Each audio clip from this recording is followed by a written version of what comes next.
Hi, Namaste. So tonight I'll read Book 6, Chapter 23, on the Battle of Hehaya and Kalaketu. Om Vakratana Mahakaya, Surya Koti Samaka, Susha, Om Ekadan, David Vakratana, Om Gangarabdhyam, Om Garuda Brahma, Vishnu,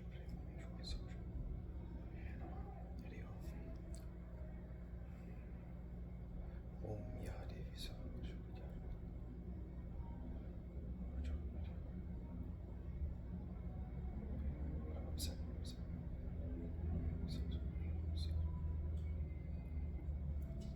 That's it.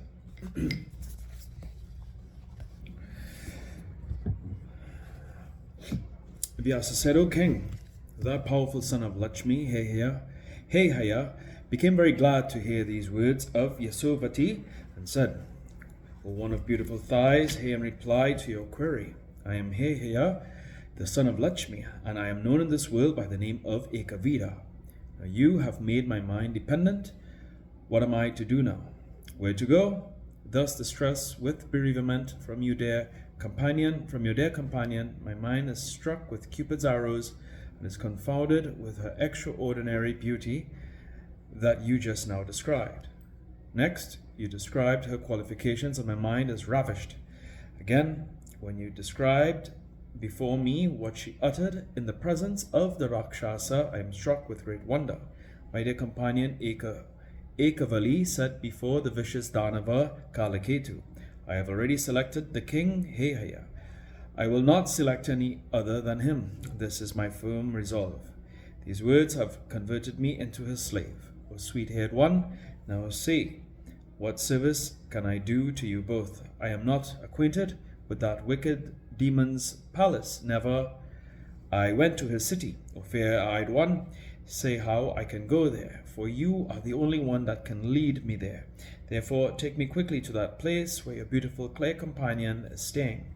Your dear companion, the daughter of the king, is very much afflicted with sorrow. Soon I will free her by destroying that cruel Rakshasa. There is no doubt in this, O auspicious one. I will rescue your dear companion and bring her to the city of yours and hand her over to the hands of her father.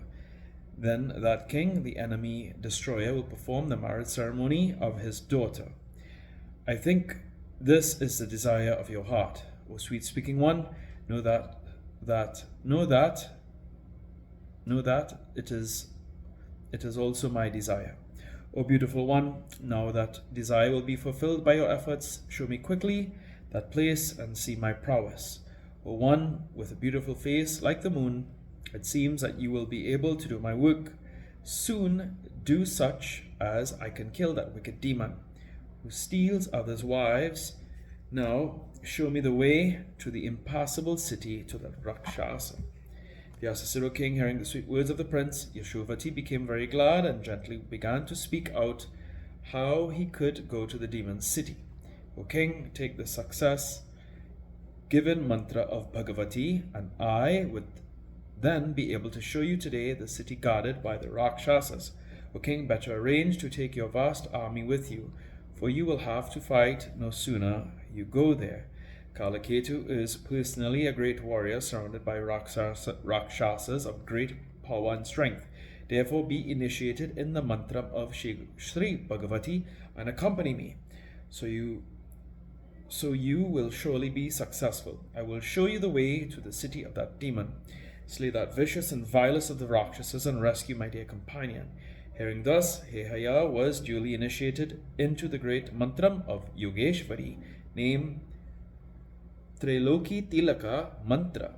Hrim Gauri Rudra Dayati Yoge Svari Hum Pat Svaha. Let's try it again. Hrim Gauri Rudra Dayati Yoge Svari Hum Pat Swaha. One more time. Hrim Gauri Rudra Dayati Yoge Svari Hum Pat Swaha is the Yogeshwari mantra by Maharishi Dattatreya accidentally come there as if ordinary by fate, the chief of Jnanis, the Gnostics, that is conducive to the welfare of the beings. Thus, by the influence of the mantram, the king got the power of knowing all things and going everywhere with unobstructed speed. Then the king, Hehaya, quickly went with Yashuvati to the impassable city of the Rakshasas, accompanied by the vast army. The city was surrounded by snakes and guarded by the terrible Rakshasas like the city of Patala. The messengers of the Rakshasas, seeing the king coming, were struck with terror and crying aloud quickly went to Kalaketu. Kalaketu, struck with Cupid's arrows, was sitting beside Ekavali and was speaking many modest words when the messenger went there suddenly and said, O king,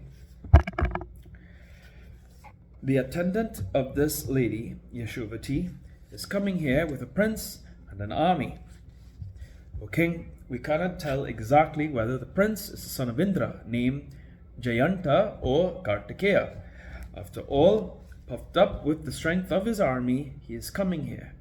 O king, the battle is imminent. Now make your arrangements full and carefully. Fight with the son of a Deva, or abandon this lotus-eyed lady. O king, at a distance of 3 yojanas from this place, B is staying with his army. Now equip yourself and quickly declare the war by blowing the war trumpets. Vyasa said, O king, hearing the messenger's words, Kalaketu, the king of the demons, became overwhelmed with anger and at once sent many powerful Rakshasas, holding all sorts of weapons, and spoke out to them. O Rakshasas, with weapons in your hands, go before them quickly, ordering them thus. Kalaketu asked in sweet words Ekavali, who was in front and very distressed, O thin-bellied one, who is coming here? Is he your father, or any other man coming with his army to release you? Speak this to me truly. If your father comes here to take you back, being very much distressed with your bereavement, I will never fight with him. If I come to know this truly, rather I will bring him to my house and worship him with the excellent horses, gems, and jewels and clothing. Really, I will show my full hospitality duly to him when he comes here, and if any other person comes, then I will take his life by the sharpened arrows. There is no doubt in this. Know this as certain, whoever comes here for your rescue is brought by the hand of death to me. Therefore, O large-eyed one, say, who is this fool that is coming, not knowing me as the powerful and unconquerable Kala, death? Ekavali said, O highly fortunate one, I do not know who is this body coming to this side with a violent speed. O king, how can I know that when I am in this state of confinement in your house, this man is not my father, not my brother? Some other powerful man is coming here. I do not know exactly what for he's coming. The demon said, my messengers say that your comrade Yashuvati has taken with her that warrior and is coming to this side with great energy. Where has your clever companion gone now? O lotus-eyed, there is no enemy in the 3 worlds strong enough to fight against me. Excuse. Vyasa said, O king. Just then other messengers hurriedly came there, terrified, and spoke to Kalaketu, who had been staying in the house. Thus, O king, the army has come quite close to the city, and how are you staying in the house? Calm and quiet. Better march out of the city with your vast army as early as possible. The powerful Kalaketu, then hearing their words, mounted on the chariot and quickly went out of his city. The king Hehaya, on the other hand, suffering from the bereavements of his dear lady, suddenly came there mounted on horseback. The terrible fight ensued then, and there between the two, and each one struck the other with sharpened weapons, and the quarters all around blazed with their glitterings and clashings. When the terrible fight was going on, Hehaya, the son of Lakshmi, struck Kalaketu, the king of the Daityas, with a very powerful club, Gada. Thus struck by the Gada, the lord of the Daityas fell on the ground like a mountain. struck by lightning, and died. All the Rakshasas fled away on all sides, struck with terror. Yashovati went then very hurriedly with a gladdened heart to Ekavali and began to speak to her in terms of surprise and in sweet words. Oh dear, come, come, the great warrior, the prince Ekavida, has killed the lord of the Dechas in a dreadful battle. That king is now waiting, tired, in the midst of his soldiers. He has already heard from me about your beauty and qualities, and now he is expecting to see you. O one looking askance, now satisfy your eyes and mind by seeing that king who is like the Cupid. When I described to him before on the banks of the Ganges your beauty and qualifications, he got enamored of you, and now he is suffering from bereavements and wants to see you. Thus hearing, Ekavali determined to go to him, and as she was yet unmarried, she became abashed and afraid. She thought, how could she see the prince as she was unmarried? It might be that he, being passionate, would catch her by her arms. Thus, troubled with thought, that daughter of the king, with a sad look, and wearing poor clothes, Ekavali went with Yashovati on a palanquin carried on men's shoulders. Seeing that large-eyed daughter of the king coming there, the prince said, O beautiful one, my two eyes are very thirsty to see you. Satisfy my eyes and mind by showing yourself to me. Seeing the prince passionate and the king's daughter very much abashed, Yashovati, who knew the rules of modesty, thus spoke to the prince. O prince, the father of my dear companion, expressed a desire to betroth her to your hands.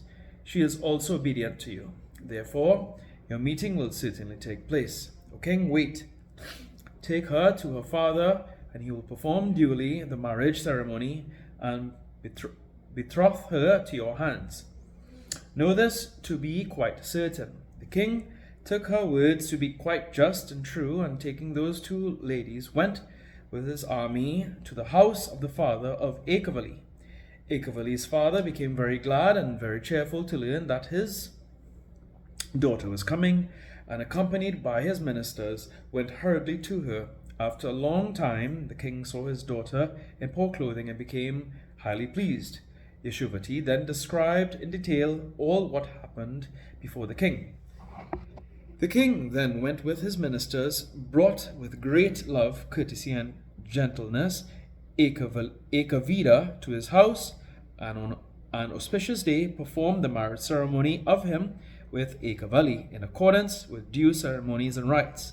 Then the king gave away many clothings, ornaments, jewels, and articles for fitting, house, and many other things, and worshipped duly, and sent his daughter, together with Yashovati, away with the king Hehaya.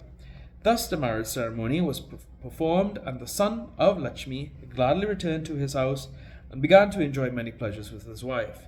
Then in course of time, in the womb of Ekavali, the king Hehaya got a son named Kritavirya. The son of this Kritavirya is known as Kartavirya. O king, thus I have narrated to you the origin of the Hehaya dynasty. Here ends the 23rd chapter, the 6th book, the battle of Hehaya and Kalaketu in the Maha Puranam of Srimad Devi Bhagavatam by Maharishi Vedvyasa. Om Jayanti Mangalakali Bhadrakali Kapali Durga Kashma Shivatati Swaha Swatha Namasute. Om Toya Mata Chapita Tumi Watuya Bandusha Chasaka Tumi Watuya Vidya Devinam Tumi Watuya Sarvam